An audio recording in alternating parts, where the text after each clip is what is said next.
Bună ziua! Astăzi avem deosebită plăcere să-l avem alături de noi pe excelența sa, Roberto Cezar Hamilton, ambasadorul Republicii Cubaneze în România. Suntem Cerasela Nițu, Juan Carlos Negrete și Marius Răducan. astăzi cu un nou interviu din seria Contracurent. Buenas tardes, gracias por aceptar nuestra invitación. Mi primera pregunta es, la opinión pública mundial mira con interés a Cuba, pero poco se entiende lo que realmente está pasando en el país. ¿Cuál es la verdad sobre las protestas callejeras del mes pasado? Y también me gustaría saber si se contempla el derecho a la protesta en Cuba. Usted ha llamado muy bien, ¿no? Protestas callejeras. Por supuesto, eso no puede estar dentro de los patrones de una manifestación pacífica, ni mucho menos. Y sí, el pasado 11 de julio, en algunas localidades de Cuba,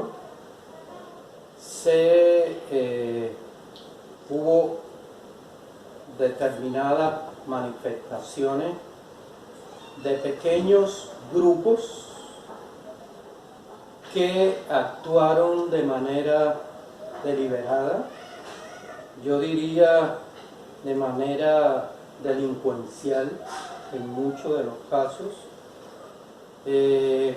por el llamado que desde los Estados Unidos, en primer lugar, y en su cuartel general, la ciudad de Miami, conjuntamente con algunos medios de derecha, desde España, ya se veía venir desde el mes de abril insinuaciones y preparación de una campaña muy dura para que existiera un supuesto levantamiento en Cuba, tomando como objetivo fundamental la situación que se está dando en Cuba en este minuto con el aumento, el incremento de los casos de COVID. En segundo lugar, por sospechosas interrupciones en el servicio de generación eléctrica y también por la situación real que existe con la escasez de alimentos en nuestro país. Estos tres elementos fueron la punta del iceberg para incentivar de manera deliberada, pagada, a que grupúsculos pudieran manifestarse, y así ocurrió. Cuando ustedes probablemente no hayan tenido posibilidad de ver las manifestaciones en algunos de los lugares. Lo que ustedes quizás han visto son las imágenes que la prensa internacional ha mostrado como si fueran imágenes de protestas en Cuba, cuando ciertamente son imágenes del pueblo defendiendo a su revolución ante los grupúsculos mercenarios guiados, preparados, organizados desde los Estados Unidos. Y es lógico que ellos no pongan las imágenes de los supuestos luchadores por la libertad o de los supuestos manifestantes en contra del gobierno, porque lo que verían ustedes y lo que vería el público en general serían verdaderas imágenes delincuenciales de personas, muchos de ellos borrachos, rompiendo vidrieras, robando cuanto podían llevarse, desde un aire acondicionado, un refrigerador. Es increíble cómo una sola persona, usted lo veía cargando eso encima, o de la misma manera atacando a los carros estatales, es decir, del Estado, y particularmente a los carros de la policía. Esas imágenes no salen en ninguna de las imágenes, por ejemplo, que aquí en Rumanía han reportado los medios, o quizás sean imágenes, estoy casi seguro que son imágenes que alguna de la prensa rumana copia de los despachos de AFP, de otras de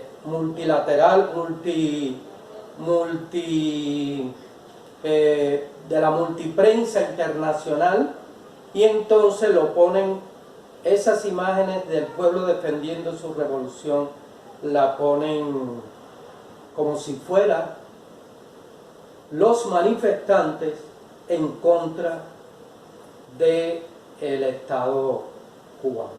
Es cierto que la situación en Cuba en aquellos momentos y en estos momentos sigue siendo muy complicada. Muy complicada por los factores que les dije anteriormente y que ellos tomaron como punta de lanza, pero se olvidan de un tema esencial, y es que muchas, yo diría casi en su mayoría, de estos problemas que hoy se nos han agravado, están insertados precisamente en el bloqueo criminal que el gobierno de los Estados Unidos ha generado desde los primeros años de la revolución, y particularmente a partir de 2019, 2020, 2018, 2019, 2020, con el señor Trump, quien de manera implacable sometió a Cuba a más de 230 nuevas medidas que ningún gobierno de los Estados Unidos había tomado contra Cuba, algunas de ellas, y por supuesto desmontó todas las medidas dispuestas o tomadas por el gobierno Obama para recrudecer aún más la capacidad que tiene el bloqueo, que dicho sea de paso, no es, como dice el gobierno norteamericano, un asunto bilateral entre Estados Unidos y Cuba, sino un problema que afecta además a otras naciones por el carácter extraterritorial de las medidas que aplica el gobierno norteamericano. Con estas exactamente 243 medidas, por supuesto que han conllevado a lo que nosotros le hemos llamado quizás una de las etapas más difíciles por la que atraviesa el proyecto revolucionario cubano, particularmente en el tema de la COVID. El gobierno de los Estados Unidos cínicamente, desvergonzadamente, ha sido capaz de negarse a vender en estas circunstancias medicamentos y equipos médicos para que Cuba pueda desarrollar un trabajo coherente contra la COVID. Hemos tenido que ir a miles y miles de kilómetros para poder comprar medicamentos o poder comprar materias primas para la fabricación de medicamentos o poder comprar equipos. Y también, y es importante que se conozca, cómo el mundo generosamente ha respondido al llamado de Cuba, de la misma manera que Cuba ha ofrecido la solidaridad mundial. En esa misma medida creo que hemos tenido el acompañamiento de gobiernos, de instituciones, de pueblos, de universidades en esta ayuda. Eso ocurre en Cuba. Y eso ocurre en Cuba magnificado, yo diría, o multiplicado por la prensa internacional. Recuerden que hoy Cuba está enfrentando no solamente una guerra en términos económicos, sino Cuba está enfrentando hoy una guerra de cuarta generación, donde esa guerra no es con cañones o cohetes, no hace falta. Esa guerra es precisamente con este trabajo que ustedes desarrollan, con los medios. Cualquiera que hubiera visto, hubiera escuchado un programa a partir del 11 de julio y hasta este minuto, dice que en Cuba se está cayendo a pedazos, porque los medios, llenos de mentiras, de infundio, lo que dicen es eso. Y cuando alguien me ha preguntado, le he dicho, sería bueno que pueda caminar la calle de La Habana o de cualquier ciudad cubana para que te des cuenta de lo que son capaces los medios en esta condición. Eso es lo que ocurre, la verdad de Cuba, que no tiene que ver absolutamente nada con los que los medios diariamente informan sobre nuestro gobierno, sobre nuestro pueblo, y que con la ayuda o la colaboración o cooperación de personas como ustedes quizá pudieran ayudar a desmontar ese círculo en el que hemos estado envueltos. Y no es solamente, a veces se toma el 11 de julio como el momento, no, esto empezó mucho antes. Y cuando hablo de mucho antes, me refiero específicamente al hecho del 11 de julio. Pero la campaña anticubana ha venido desarrollándose en diversas etapas. Desde el año 94, cuando también hubo un intento de esta naturaleza, Vale, como eso, ¿no? sí, donde también se rompieron vidrieras, se robaron cuanto había, ahora intentaron nuevamente. Y es el mismo modo operandi.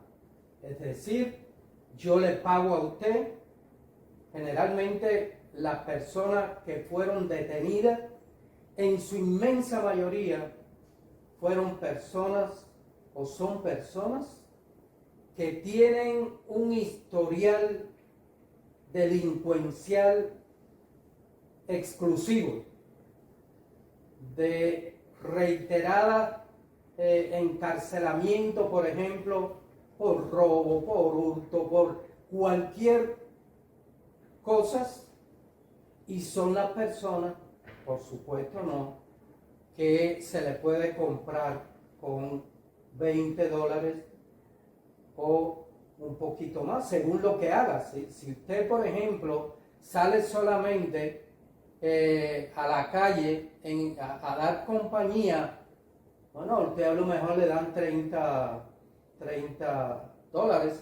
pero si usted, por ejemplo, tira una piedra, es posible que tenga un poquito más. Y si usted a un carro de policía le rompe el cristal, tienes más dinero. En una ciudad en Cuba, en Cárdenas, muy próximo a Varadero, las personas que actuaron lo hicieron con el incentivo de que podían obtener entre 30 y $130, en dependencia de lo que hicieran. En Cárdenas, por ejemplo, en esa llamada manifestaciones pacíficas, una de las cosas que hicieron fue tirar piedra a un hospital con niños que tenían la COVID. Esas son las manifestaciones, digamos, que por ningún lugar aparecen como manifestaciones violentas, sino manifestaciones cívicas de el pueblo cubano contra la estructura del gobierno que en su inmensa mayoría nos hemos dado a tener. Eso ocurre en Cuba. Pero me gustaría saber si, por ejemplo, también en Cuba se contempla el derecho a la protesta, si existe en la legislación cubana. Te lo puedo dar con un ejemplo. No sé si conocen algo de las llamadas damas de blanco. Las llamadas damas de blanco llevan manifestándose sin que las autoridades la agredan. Al contrario, las autoridades son las que están presentes para que el pueblo no la agreda. Las damas de blanco llevan manifestándose en su campamento de manifestación, que es la iglesia de Quinta y 28, ¿no? Y desde la Rampa, que es una de las calles más renombradas en Cuba y más céntrica, es decir, donde ahí converge, yo diría, casi todo el mundo, ¿no? Porque está Copelia, porque está la universidad, porque están los hoteles, porque además es la vía que te lleva al malecón, en fin. Llevan manifestándose más de 10 años. Y las damas de blanco no pueden decir que en Cuba las autoridades cubanas la han atropellado porque se hayan manifestado. Cuando el 27 de noviembre salieron también un grupo ante el Ministerio de Cultura, ahí empezó, o por ahí empezó esta última etapa, las autoridades cubanas, y lo hicieron sin pedir como es debido las correspondientes autorizaciones, porque en cualquier país del mundo para manifestarse usted tiene que pedir autorización. O sea que si en Cuba yo pido una autorización ante la alcaldía o alguna institución gubernamental, o sea, el gobierno cubano me puede otorgar el derecho o el permiso a protestar. Le puede otorgar ese derecho. Creo que el ejemplo que le puse con la dama de blanco es no solamente un ejemplo más, sino es algo que está establecido, y cuidado con que a una de esas personas le ocurra algo. Le digo más.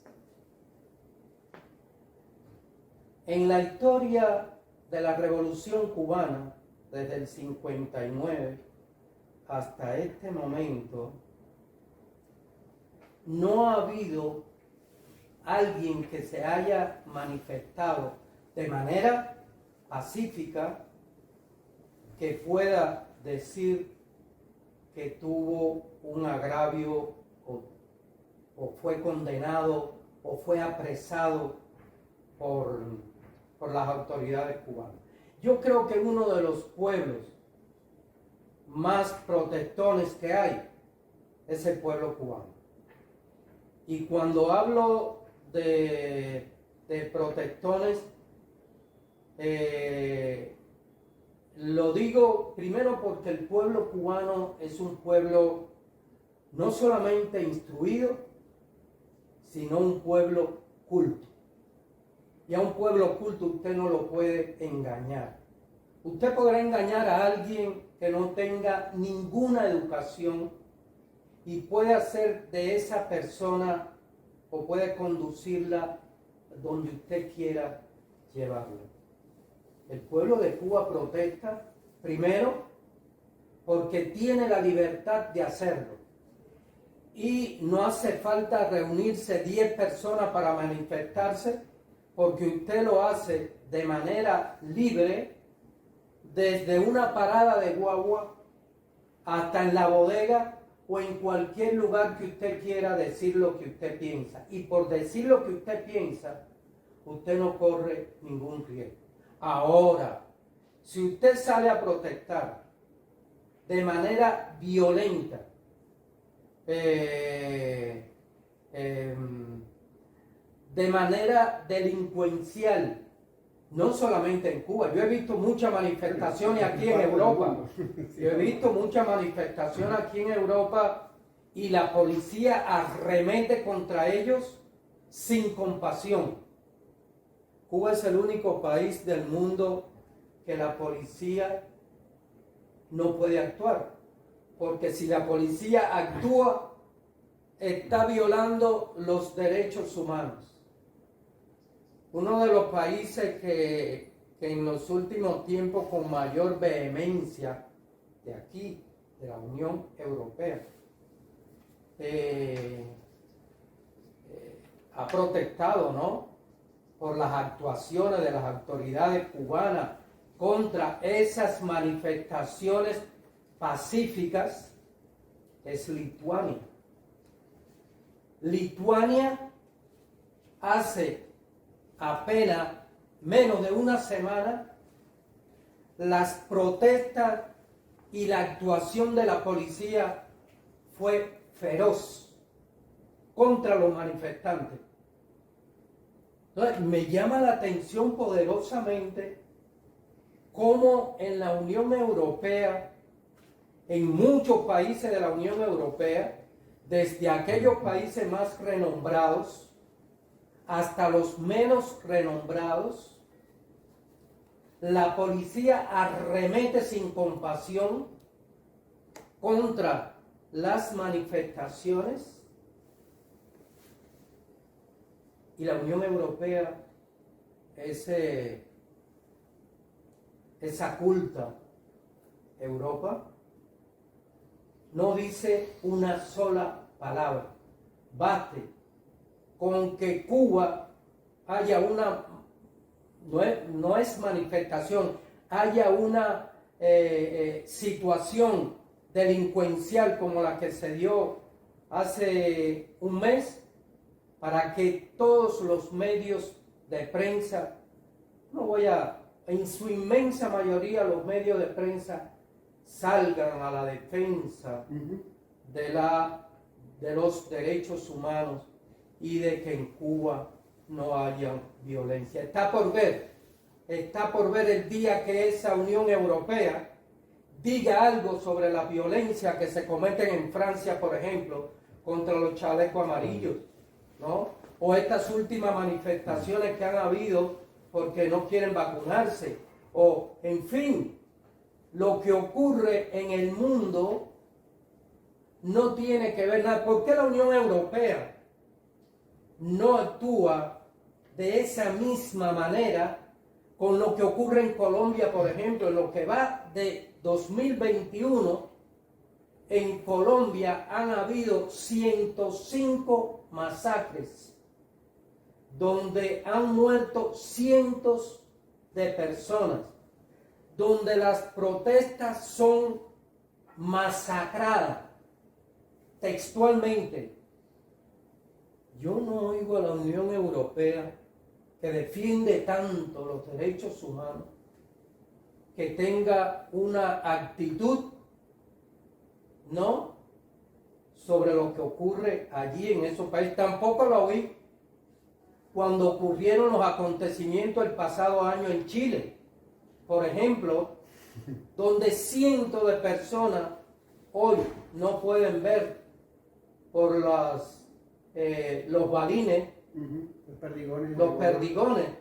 Entonces, en Cuba no ha habido, y quisiera que alguien lo demostrara lo contrario. Desde 1959 no ha habido un solo desaparecido.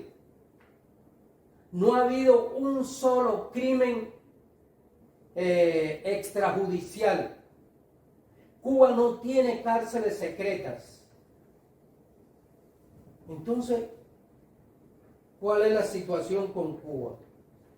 Es una situación eminentemente política y que ahora toma vuelo con el gobierno del señor Biden, porque desafortunadamente muchos son los que se pliegan a la política yanqui.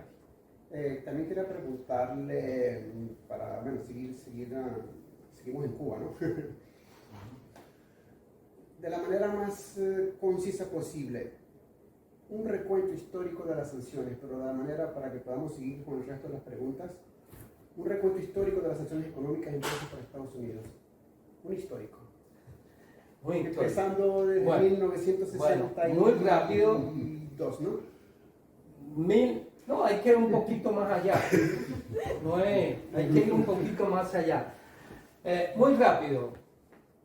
Tan rápido como decirle que en el 1898, los Estados Unidos hacen explotar a un barco en la bahía de La Habana para declararle la guerra a España, cuando prácticamente España ya tenía la guerra perdida. En 1902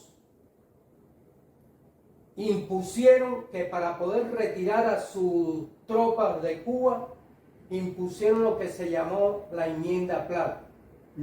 La enmienda Platt, que hasta hoy mantiene vigencia con la base naval de Guantánamo, una base que está en contra del gobierno cubano y en contra del pueblo cubano. Gobernaron tras bambalinas con los presidentes desde 1902 hasta 1959. Estados Unidos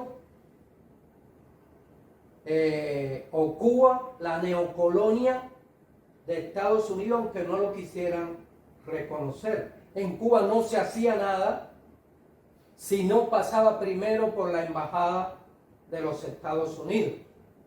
Vamos a consultar a ver qué dicen los amos y señores y entonces se harán. Y esto estoy diciendo, no se hacía nada ni política, ni económica, ni socialmente. Literalmente era así. En el 59, cuando triunfa la revolución, en los primeros meses consideraron ellos o creyeron que sería cámbiate tú para ponerme yo. Es decir, que la cosa seguiría igual.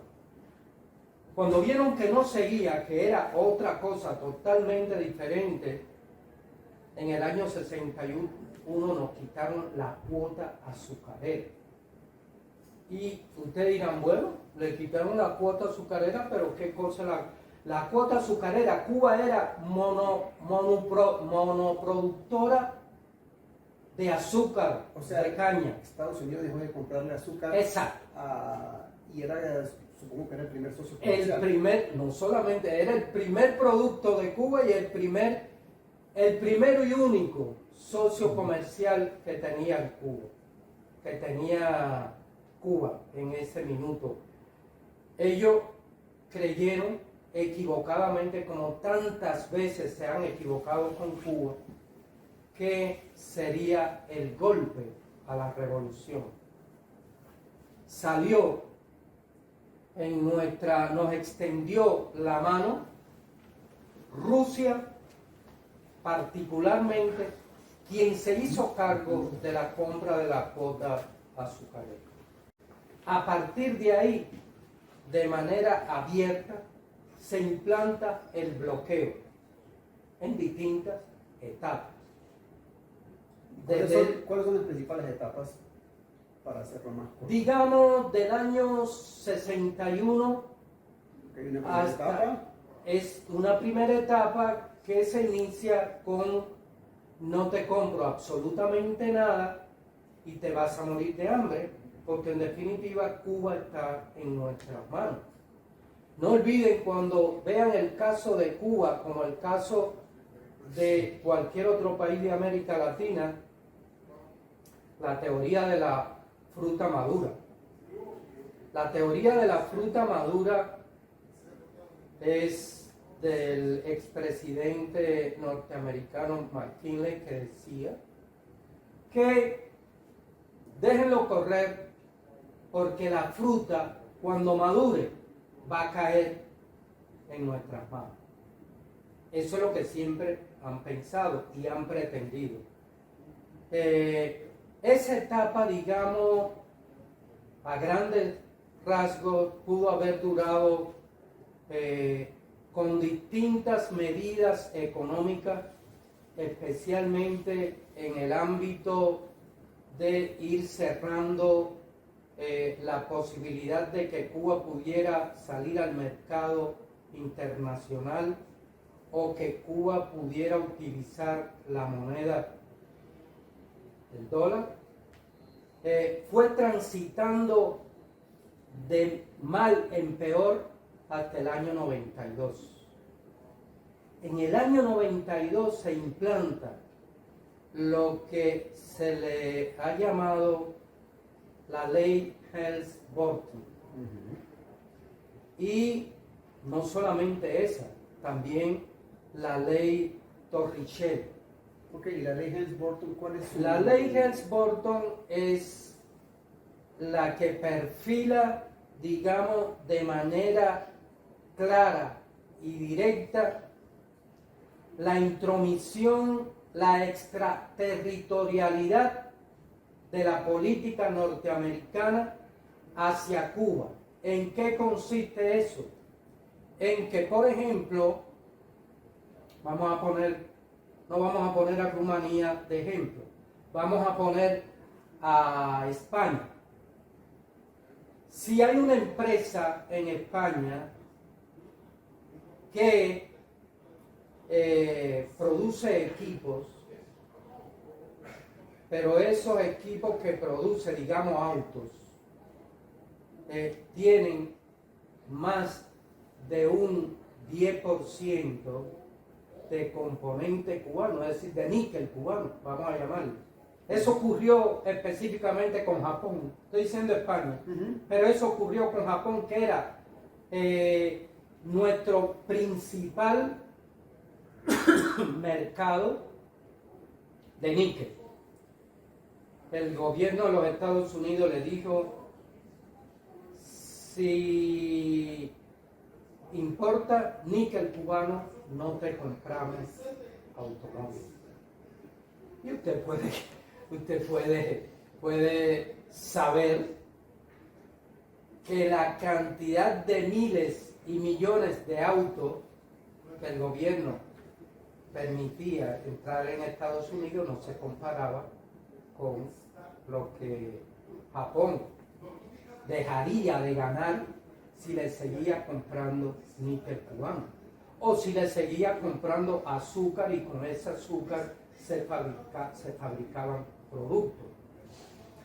Esa ha sido la política que se ha mantenido para todos los países, violando la soberanía y la independencia de un país, porque sencillamente hay una transnacional rumana, española, de cualquier país, que no puede venderle a Cuba porque a lo mejor tiene más de un 10% de componente de ese producto con, es decir, materia prima de los Estados Unidos. No importa el país que sea. Esa es la ley de la extraterritorialidad. Hay países que han hecho leyes antídoto de aquí, de la Unión Europea. Algunos países que han hecho leyes antídoto para evitar ese cerco. Sin embargo, el gobierno de los Estados Unidos ha seguido manifestando. Y digamos que, y la ley Torricelli, bueno, esa ley fue la de los barcos. Es decir, barcos, entre otras muchas cosas, pero estoy diciendo a grandes rasgos los puntos esenciales. Barcos que toque puerto cubano no pueden entrar a puertos norteamericanos durante 6 meses, 1 año, en dependencia a lo que ellos consideran. ¿Qué ocurre con esto? Que ningún armador o ninguna compañía de seguro fleta barco a Cuba. ¿En qué van? Cuba es una isla. ¿En qué van a llevar los productos a Cuba? Bueno, es complejo. Y digamos la otra etapa, a grandes rasgos, esto te estoy diciendo. Es una cuestión para que nuestro digamos, el bloqueo. Digamos que llegó la época Obama, donde en su último año de Obama no dejó de aplicar leyes de bloqueo a Cuba, pero en su último año fue sensato en términos de buscar, digamos, flexibilización. Vamos a decir, unas relaciones más cívicas entre Cuba y los Estados Unidos. Se implementaron medidas de ambos lados, es decir, no es que Obama le dio absolutamente nada a Cuba, sino que tanto Cuba como el gobierno de los Estados Unidos implementaron determinadas medidas que posibilitaban acuerdos en muchas áreas. Llegó el señor Trump y fue quien aplicó en los últimos 2 años, además de desmontar aquellos tibios acuerdos que se habían llevado a cabo con Obama, de aplicar otras 243 medidas. Aplicó la última horas antes de irse de la Casa Blanca, que fue volver a meter a Cuba en la lista, una lista espuria, en la lista de países supuestamente patrocinadores del terrorismo. ¿Usted sabe cuántos actos de terror, de terrorismo de Estado contra Cuba ha cometido el gobierno de los Estados Unidos? Cientos de ellos que han provocado la muerte a más de 3.000, a más de 4.000 cubanos, tanto en Cuba como en el exterior, y miles de lesionados. El último acto terrorista del gobierno de los Estados Unidos contra Cuba fue el año pasado, donde la embajada cubana fue tiroteada en Washington, con 32 impactos de bala. Y el gobierno de los Estados Unidos, a estas alturas, todavía no ha reconocido ese acto de violencia o ese acto de terror. Y ese es el campeón de la lucha contra el terrorismo. Estas son etapas a grandes rasgos, pero cada una de esas etapas ha puesto a nuestro pueblo en tensiones, quizás no como las que hoy tenemos, pero en grandes tensiones, porque todas, absolutamente todas, han ido al punto esencial, que es estrangular al país desde el punto de vista económico. No permitir que ningún banco en el mundo haga transacciones con dinero cubano. Es decir, yo no puedo venir ahora o Cuba no puede salir a un banco internacional y decir, mire, voy a depositar aquí 10 millones de euros o de dólares para poder pagar una cuenta a España o a Rumanía que le debo.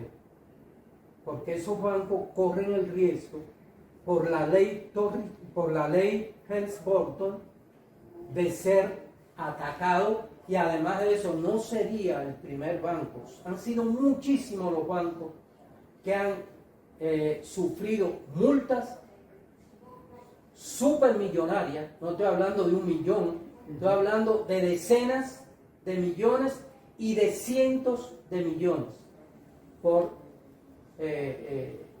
digamos, defender su derecho a la libertad de que tanto hablan los yanquis, o de hacer en mi país lo que yo quiero hacer, o es la independencia. Entonces eso ocurre en estos últimos tiempos con mayor intensidad, donde se nos ha cerrado todo, donde se nos ha prohibido, por ejemplo, se han prohibido a las navieras que puedan llevar petróleo a Cuba. En buena medida gracias a Venezuela, gracias a Rusia o países como Irán, ¿no? Pero es criminal realmente. El bloqueo es criminal, pero el bloqueo, el señor secretario de Estado Mallory, en 1960 escribió, ¿no?, algo similar a lo que le voy a decir, que a Cuba había que aplicarle cualquier tipo de medida que implicara cerrar la posibilidad de negocio, cerrar la posibilidad de llegada de alimentos, cerrar la posibilidad de llegada de combustible, cerrar la posibilidad de llegada de productos de servicio o tecnológico. ¿Para qué? Para proporcionar un levantamiento en la sociedad cubana. Esto es lo que están persiguiendo. Esto es lo que han venido persiguiendo desde 1959 hasta este minuto. Cosa que es un sueño inalcanzable, que sí hace sufrir mucho al pueblo de Cuba, pero que no le va a dar resultado. También que ahora, bueno, para cambiar un poco de tema, bueno, como todos sabemos, el Estado cubano tiene el control de la economía nacional. Y nos gustaría saber si en Cuba existe la iniciativa privada de alguna forma. Sí, sí. Sobre todo a partir de hace poco más de 10 años. Antes la economía cubana estaba mucho más cerrada. Recordemos que era una economía que estaba insertada, Centralizada completamente. no, y estaba insertada dentro del área que se le llamó de los países socialistas, con la ex Unión Soviética a la cabeza, y Cuba, su economía giraba en torno a ese sistema en más del 87% de la economía cubana, prácticamente casi total. A partir del periodo especial, también una época muy difícil, inmediatamente que cae la Unión Soviética, se abre todo un panorama, como ocurrió en muchos de los países europeos actuales, sobre todo de Europa del Este.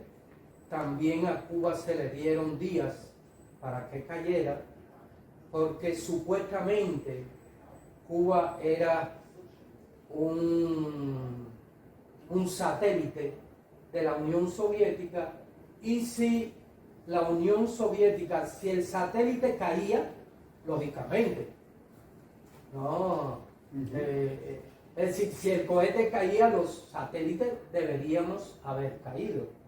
No, Cuba se ha mantenido, es otra de las épocas donde también las medidas de bloqueo fueron, y ahí fue donde surgió la Helms-Burton y surgió la Torricelli. Para tratar de es decir, para golpearnos. Es lo que están haciendo hoy. Es lo que vinieron haciendo desde el 19 hasta este minuto. Tratando de golpear, pero un golpeo donde nunca nos habían dado con tanta intensidad. Y bueno, ahora vamos a pasar un poco a América Latina, ¿no? Porque recientemente el presidente de México dio un discurso que la prensa lo catalogó de polémico durante la conmemoración del natalicio de Simón Bolívar. Entonces mi pregunta sería, ¿qué opinión merece este discurso? Mire, quien conoce la historia de México someramente, saben que México, en el plano internacional, en su política exterior, siempre ha tenido una política muy centrada en no inmiscuirse en los asuntos internos de los países. Yo tengo aquí, se lo iba a buscar porque yo lo tengo aquí, el discurso del amigo Andrés Manuel. presidente de México, yo tengo un pedacito de ese discurso, aquí está. Tengo el pedacito donde él se refiere a lo que Estados Unidos ha hecho desde el siglo pasado y concluye con Cuba. Hay que decir que México, porque siempre hay que ir a la historia, quien olvida la historia tiene la posibilidad de cometer los mismos errores. En el año 61, cuando la OEA intentó despojar a Cuba de sus derechos, en esa organización que nuestro canciller Roa le llamó el Ministerio de Colonia, porque es lo que es. México fue el único país latinoamericano que cuando el gobierno de los Estados Unidos le exigió a todos los países de América Latina y el Caribe que rompieran relaciones diplomáticas con Cuba para acercar a Cuba y no tuvieran ninguna posibilidad del intercambio, México fue el único país de América Latina que no rompió relaciones con Cuba, conjuntamente con Canadá. Y desde entonces, yo diría, mucho antes, desde el siglo pasado, las relaciones entre México y Cuba siempre han sido muy, muy estrechas. Pero lo que dijo López Obrador no lo dijo única y exclusivamente porque las relaciones entre México y Cuba sean muy buenas. Lo dijo porque es la realidad, la pura realidad de lo que ha sido y es Cuba, y también es la pura realidad de lo que ha sido para nuestro pueblo de América, Estados Unidos, los gobiernos de los Estados Unidos y lo que a ellos mismos les tocó perder más de medio territorio del antiguo México, porque Estados Unidos se lo usurpó. Y esa usurpación que ha hecho Estados Unidos de México, que ha hecho en contra de muchos de nuestros países, tanto en América Latina como en el Caribe, fue lo que López Obrador defendió en la palabra de Simón Bolívar. No hizo nada más que eso. Ok, bueno, ahora creo que ella poner una pregunta. ¿Cómo afrontar a Cuba la injerencia de los Estados Unidos en su política interna? Es una situación complicada, pero lo que ocurre hoy con Cuba viene ocurriendo hace 62 años y lo hemos podido combatir esta política injerencista, en primer lugar, fortaleciendo los principios de la libertad, la independencia y la soberanía. Esos tres principios son inviolables para Cuba. Defendiendo,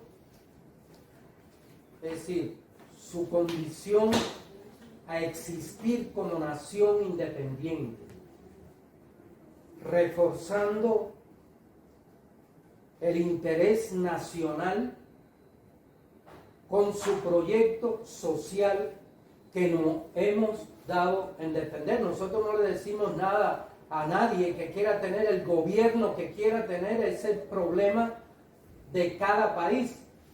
¿Por qué a nosotros tenemos que hacer ahora lo que el gobierno de los Estados Unidos, y me refiero mucho al gobierno de los Estados Unidos porque es el causante, en primer lugar, de los problemas no solamente de Cuba, sino de muchos de nuestros países de América Latina y el Caribe.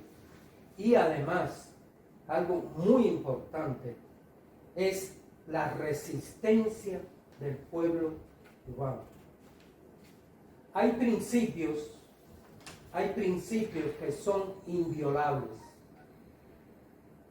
Y el principio de seguridad de nuestra nación, eso es inviolable.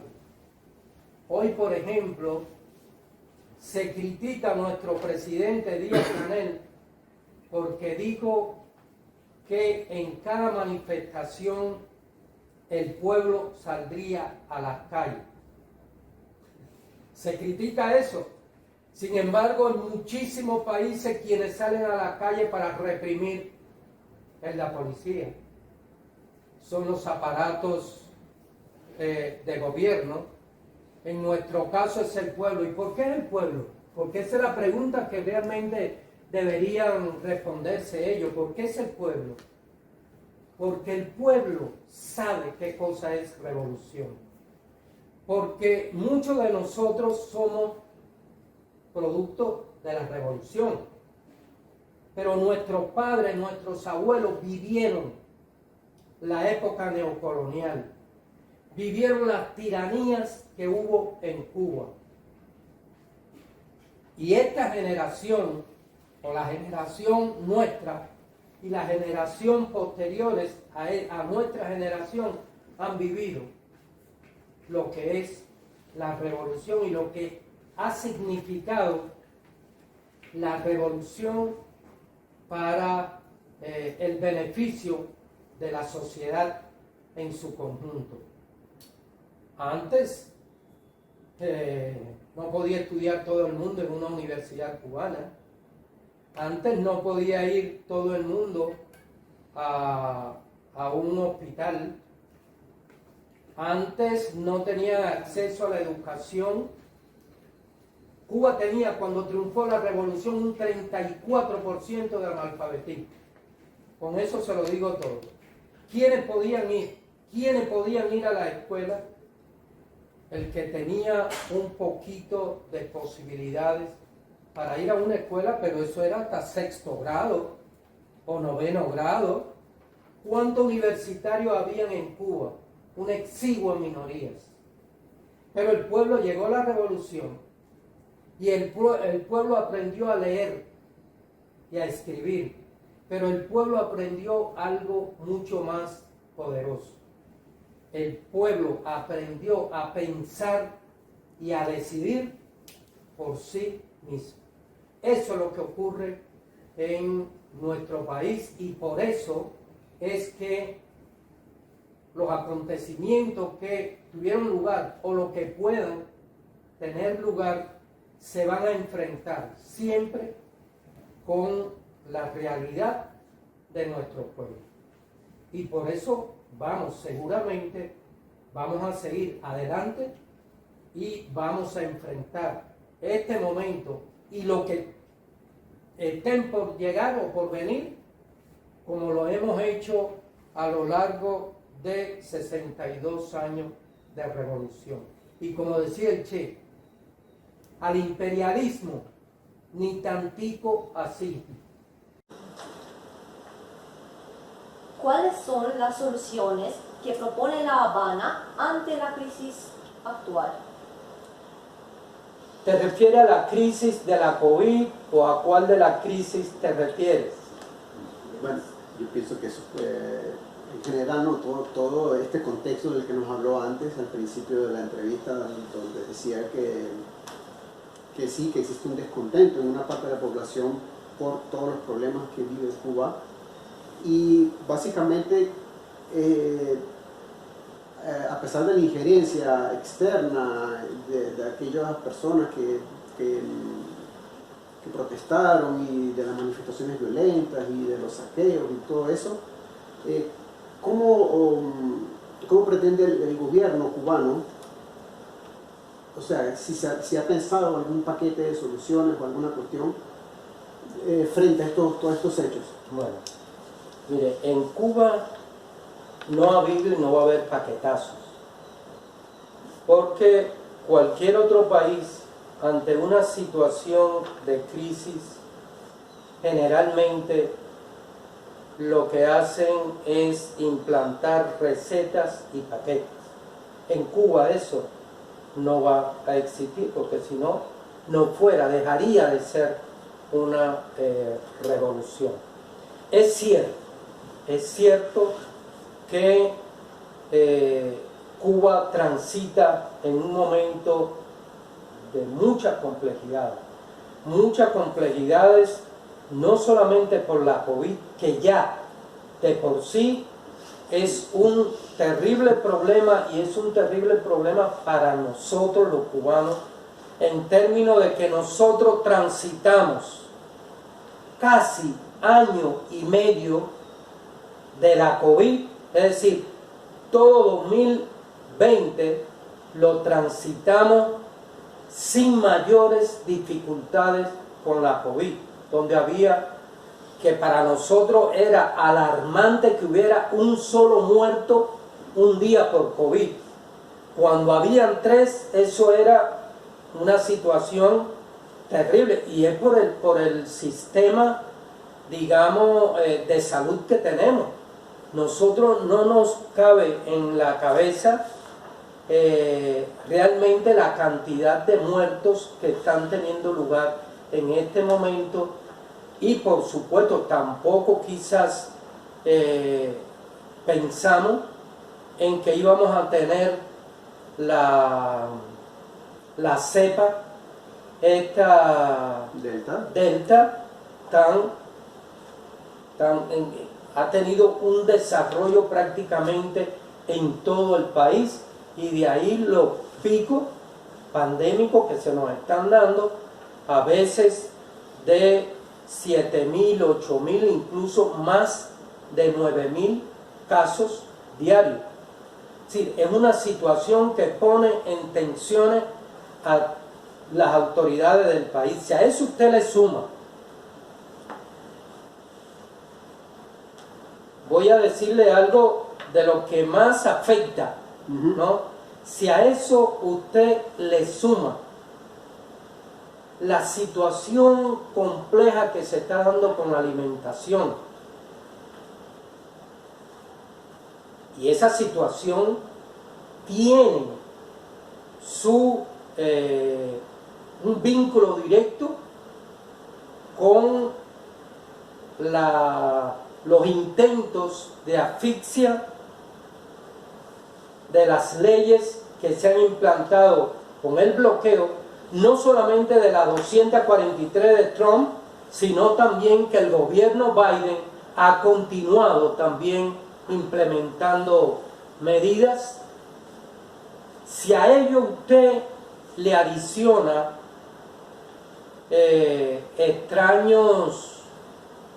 extrañas roturas de las plantas generadoras de electricidad, donde conllevan apagones, es realmente un apagón, no sé si ustedes lo habrán vivido, pero un apagón bueno, sí, tiene muchas consecuencias, pero básicamente el gobierno de La Habana va a buscar ahora, ante todo este contexto, algunas soluciones. Bueno, el gobierno de La Habana está buscando, no ahora, no a partir del escenario que se dio en julio. El gobierno de La Habana viene cambiando todo lo que, no el gobierno de La Habana, el gobierno cubano. Viene cambiando todo lo que tenga que ser cambiado. Por ejemplo, usted me hace una pregunta hace un momento sobre si hay negocios privados, ¿no? Una de las cosas que se han implementado con mayor fuerza en los últimos tiempos son precisamente la apertura a los negocios privados en micro, pequeña y mediana empresas, que ayuden un poco a paliar la situación que tenemos, la situación económica. tan difícil que tenemos, y esto se da no solamente en el área de los servicios, sino se da y es necesario sobre todo en el área de las producciones.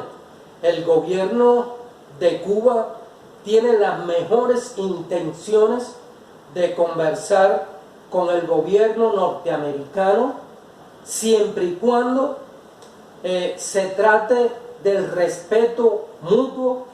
Usted como gran potencia, ¿no? Usted es un país y yo como una isla, yo también soy un país, de manera que si podemos hablar civilizadamente, yo diría que Cuba nunca se ha negado a hablar de manera civilizada con los gobiernos de los Estados Unidos, pero al gobierno de los Estados Unidos como que le da picazón, ¿no?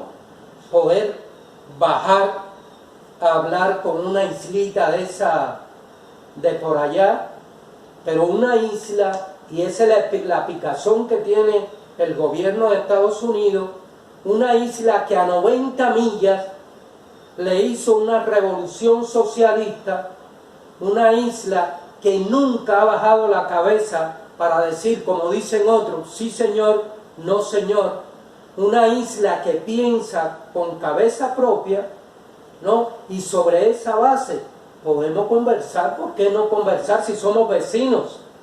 Además, Estados Unidos, independientemente que fue la neocolonia, ¿no?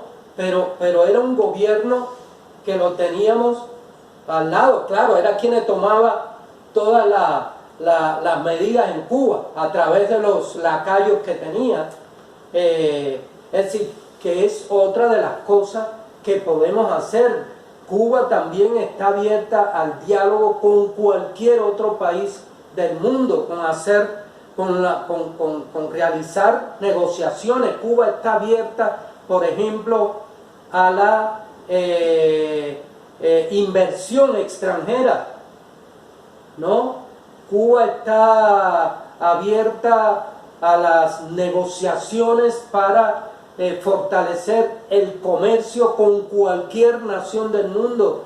Es decir, Cuba está abierta a buscar soluciones a la problemática difícil por la que está atravesando, pero Cuba no está dispuesta a deponer uno solo de sus principios por lograr prebendas de nación alguna. Trátese de Estados Unidos como la gran potencia, como de cualquier otro país. Podemos hablar, podemos conversar, podemos negociar, pero sobre la base del respeto y el derecho que tienen las naciones. Creo que ahora Sí, es tu ahora turno, ¿no? sí, no podemos negar que tener un modelo de Estado socialista tan cerca de Estados Unidos representa un problema para ellos. Pero como vimos en la crisis de los misiles de Cuba en 62, esto se intensificó aún más por la presencia estratégica de la Unión Soviética en Cuba. Podemos considerar hoy que China,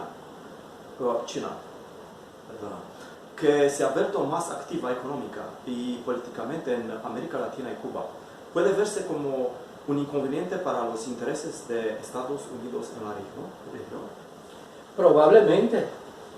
Probablemente porque Estados Unidos ha arremetido en los últimos tiempos, desde Trump, incluso desde Obama, ven en China a su competidor por excelencia, y ven en China también a alguien que se pudiera convertir en la primera potencia económica. Voy a hablar económica solamente, ¿no? En la primera potencia económica. Y Estados Unidos siempre ha visto con muy malos ojos a cualquier país que intente para ello el traspatio, es decir, nosotros, los países de América Latina y el Caribe, somos el traspatio para Estados Unidos, entonces no te metas con lo mío, supongo yo que ellos dirán, porque tendríamos dificultades con eso. Yo no pudiera atestiguarlo, pero por el desarrollo histórico y por lo que Estados Unidos ve en cada uno de nuestros países, sería un gran sacrilegio para nuestros países. No estoy hablando solamente de Cuba, estoy hablando del área de América Latina y el Caribe. Un gran sacrilegio que el gobierno norteamericano permita de brazos cruzados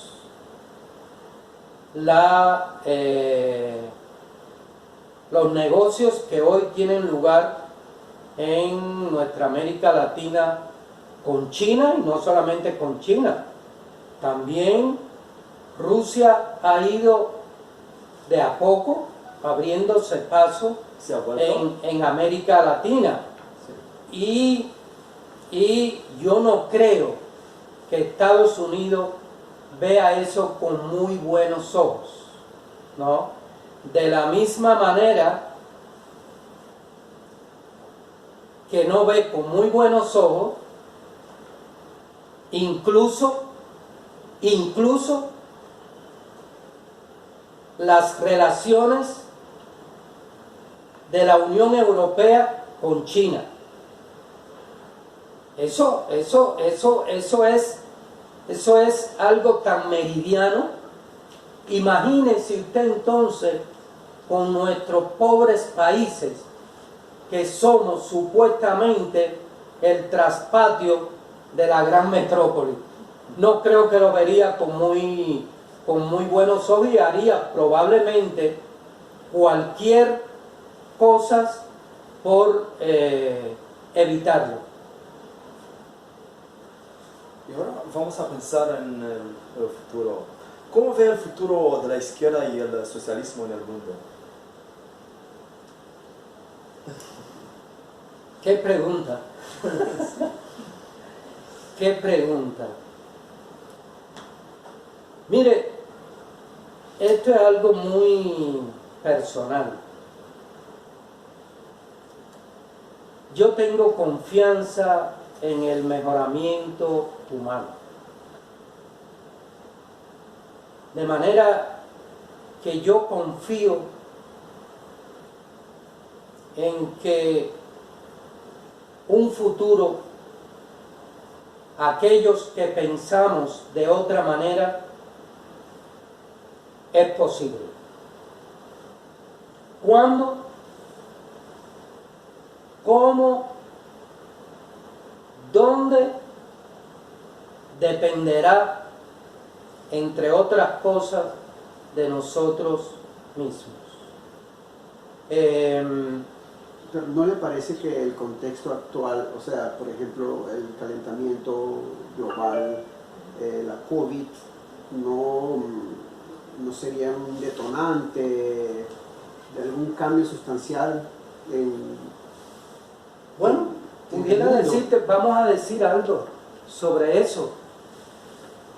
Sería que pudiéramos decir, o que pudiéramos atestiguar, por ejemplo, uno de los países más golpeados de América Latina con la COVID, después de Brasil, fue Perú. Perú fue a elecciones, Sí. ahora hace muy poco. Contra todo pronóstico,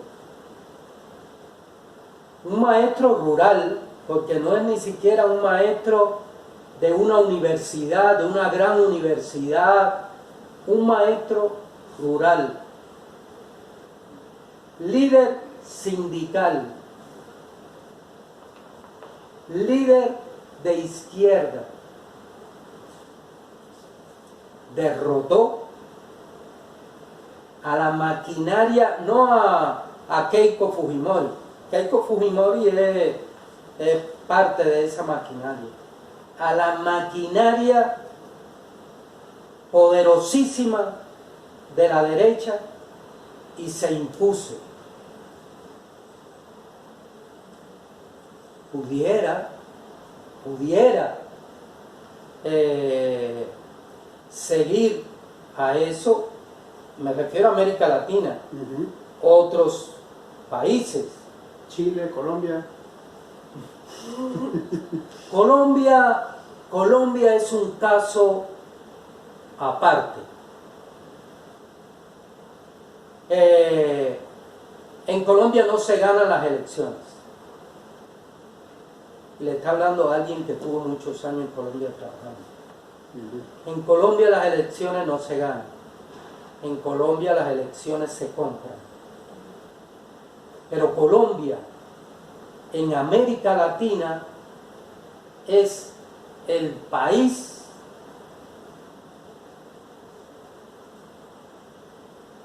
que más el gobierno de los Estados Unidos consiente. El gobierno de los Estados Unidos tiene en Colombia, hasta cuando yo lo dejé, tenía 7 bases militares. Y Colombia sigue siendo el país de más tráfico de estupefacientes. A nivel mundial, sí. No sé, esas bases militares, no sé de qué están allí. Colombia es difícil. Yo le voy a comentar, yo pensé que Petro se impusiera las pasadas elecciones. A las pasadas elecciones. Cuando usted veía una manifestación proselitista, ¿no?, de Petro, y veía una del señor Duque, eran miles y miles y miles de personas que iban con Petro a esa. De hecho, Petro obtuvo 7 millones de votos, que no es poca cosa. Más lo que no salieron a la luz, mientras que la compra de los votos en Colombia es algo muy... si no me equivoco, el año que viene son elecciones sí, en Colombia. Sí. ¿Tiene algún pronóstico en particular? Mire, si... Disculpe que le interrumpa. O sea, todos conocemos las protestas que hubieron en Colombia, el desgaste del actual gobierno. Eso no es un problema, desafortunadamente.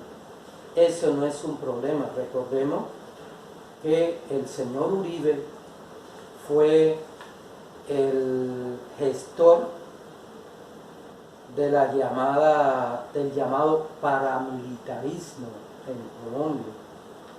En el gobierno de Uribe se dieron los hechos de criminalidad más horrendos, con las muertes de jóvenes. Los falsos positivos. Exacto. Y este muchachón que está ahora de presidente, que es una marioneta del señor Uribe, pues se pensaba que con eso no era posible, ¿no? Pero ¿por qué cree usted que Gabriel García Márquez escribió Macondo? ¿Usted se ha leído Macondo? Léase Macondo. Léase Macondo. Cuando usted se lea Macondo, va a tener el reflejo de lo que históricamente ha venido ocurriendo en Colombia. Si no, se va a acordar de mí. Entiendo. Pero lo cierto es que en este minuto hay personas que parecían personas de derecha, ¿no?, que tienen, digamos, voz y se han proyectado a favor de Petro. La alcaldesa, por ejemplo, de Bogotá, que en las pasadas elecciones estuvo cercana a Petro, en los últimos ya momentos de esas elecciones con el Partido Verde, ha cometido excesos y ahora Petro es uno de sus enemigos más influyentes. La persona que va a ir todavía no está decidido, pero yo pienso, y no voy a decirlo, pero más o menos tengo alguna idea de quién pudiera ir por el Centro Democrático acompañado de otras fuerzas de derecha. La vicepresidenta actual, ¿no? No, esa tiene demasiada basura encima, empezando por su hermano y otras tantas barbaridades. Yo no creo que ella, y si va, pierde. Si ella fuera, pierde. ¿Y cuál es la ficha? No la voy a decir, pero uno de los problemas, yo le decía que dependería de nosotros, cambios que pudieran existir a nivel mundial en el acontecer político, y depende de nosotros. Porque, por ejemplo, supuestamente en el caso de Colombia, hay personas que hasta hace muy poco se la daban de izquierda. Y hoy, por ejemplo, le han abierto una guerra a Petro. Y Petro es el único candidato de la izquierda que puede... Que tiene la capacidad de... que tiene la capacidad... mira, Petro fue, y yo lo conozco personalmente, Petro fue guerrillero.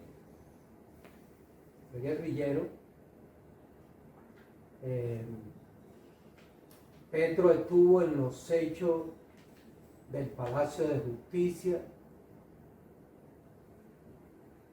cuando el 19 de abril se da a la vida pública. Él es uno de los que sale y ha venido trabajando de manera seria, muy seria y responsable en los cargos que le ha tocado. Alcalde de Bogotá, no terminó porque lo sacaron antes, como senador, como diputado, es decir, y es un tipo que es consecuente con lo que piensa. Quizás por esa consecuencia, ¿no?, se busca tantos enemigos. Petro no sería el hombre que el gobierno norteamericano le pondría el dedo para decir, este es el tipo. Ese no sería Petro. Sería cualquier otro, pero no Petro. Ojalá, yo creo realmente, no por un asunto de cambios en el área latinoamericana, sino porque en este minuto quizás la persona más capacitada, mejor preparada, que puede conducir a Colombia hacia,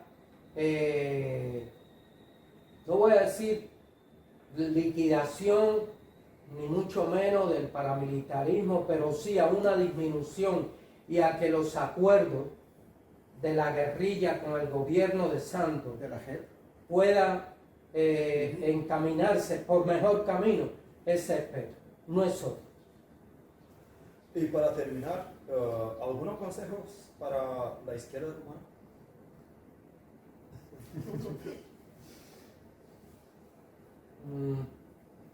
No me atrevería a dar consejos. Nunca lo hago y tampoco va a ser este el momento que yo lo haga. Solo puedo decir que de la misma manera que el gobierno cubano exige que se respete los asuntos, que no haya quien se inmiscuya en los asuntos internos, nosotros también somos muy respetuosos de eso. Y quizás algo que yo pudiera decir se pudiera malinterpretar como que estoy dando una receta a la izquierda de este país para que puedan actuar. Yo creo, estoy convencido que la izquierda rumana, como la derecha rumana, tienen la capacidad necesaria para decidir cuál es el camino a escoger. Ojalá y la decisión sea la mejor para el pueblo rumano, para el Estado rumano y para el bien de la humanidad. Pero hay que saber escoger el camino. Bueno, nosotros entonces ya vamos a terminar la entrevista. Una vez más, le agradecemos muchísimo su amabilidad por conceder esta entrevista y bueno, de repente tal vez una nueva oportunidad. Todas las que ustedes de verdad quieran, quien tiene que agradecerle soy yo. En primer lugar, porque este es un pequeño granito de arena entre todo el mar de mentira y el océano de tergiversaciones que hay con relación a Cuba. Y el hecho que ustedes hayan aceptado, ¿no? Tener este espacio, esta conversación, pues me da la posibilidad de esclarecer conceptos y decir realmente qué ocurre en Cuba. Yo no estoy diciendo, nunca he dicho ni lo diré, que Cuba es un país perfecto. Nosotros, los cubanos, tenemos que resolver los errores que hemos cometido, tenemos que resolver los problemas que tenemos dentro, pero sí exigimos que se nos deje hacer las cosas como cualquier país soberano tiene derecho a hacer. Hay una pregunta que quizás en algún momento alguno de ustedes pueda hacerla a un interlocutor que no esté, digamos, a favor de lo que Cuba hace. Y la pregunta es muy simple. ¿Por qué el gobierno de los Estados Unidos se empeña en mantener y recrudecer el bloqueo a Cuba? ¿Por qué?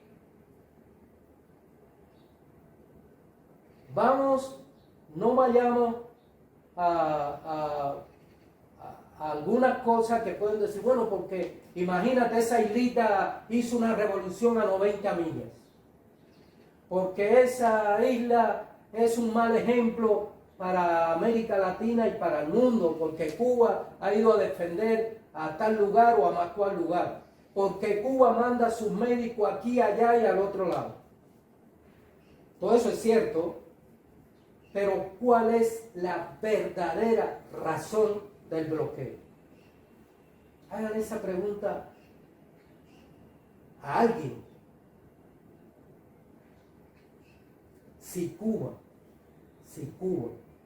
no tuviera ese bloqueo genocida, el desarrollo de Cuba fuera con bloqueo recrudecido a la enésima potencia, con COVID, con imposibilidades de divisa. Tenemos 5 candidatos vacunales, entre ellos uno que ya es vacuna, que se aprobó como vacuna, Abdala, y otro Soberana, que está en el tránsito de la aprobación como vacuna. No sé a qué se refiere el señor Biden cuando dice que Cuba es un país fallido o un estado fallido, ¿no? Porque ningún estado fallido tiene un equipo o equipos de científicos que trabajan con las manos prácticamente y están a punto o estamos a punto de tener 5 vacunas. Lo dije en el encuentro que tuvimos. Ese país fallido que se llama Cuba quedó en el lugar 14 en las Olimpiadas de Tokio. Potencias económicas y políticas quedaron por debajo, muy atrás de Cuba. Entonces, ¿de qué país fallido estamos hablando?